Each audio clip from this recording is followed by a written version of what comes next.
Hi, I'm Noah. As you just saw, my go-to cacao recipe is ginger, turmeric, cinnamon, cardamom, and cacao shell tea, and then, of course, cacao beans or cacao paste.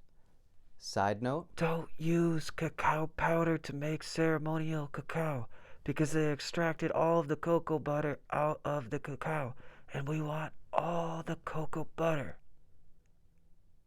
seriously, we want all the cocoa butter.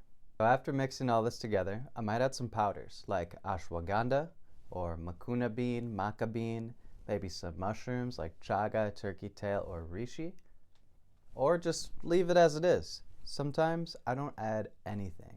I just add water and cacao.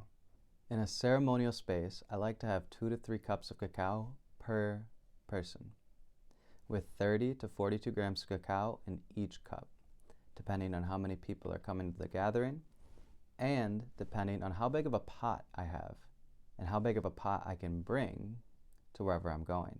If you Google it or ask around, you'll find 42 grams of cacao per ceremonial cup of cacao.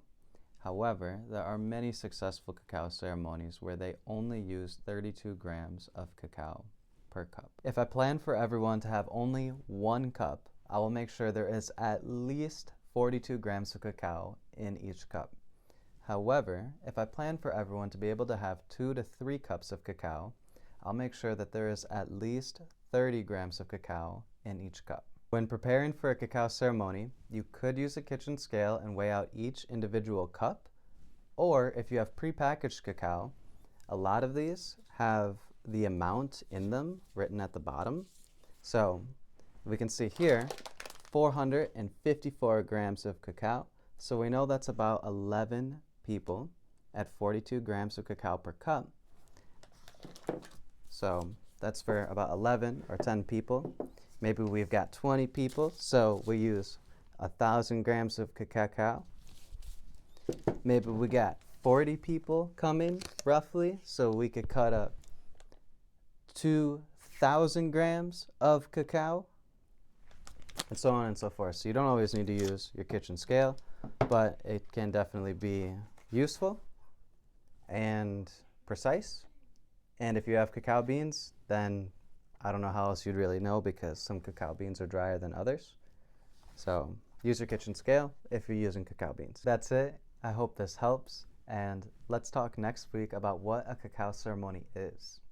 If you're already making ceremonial cacao, I would love to hear what your go-to recipe is. So leave it down in the comments below. Feel free to ask me any questions that you may have. And one more thing that I like to add to my ceremonial cacao is a little bit of almond milk.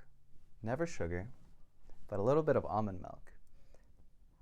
Only if it's a cacao ceremony of 1, or maybe some close friends that I know milk is not an issue with.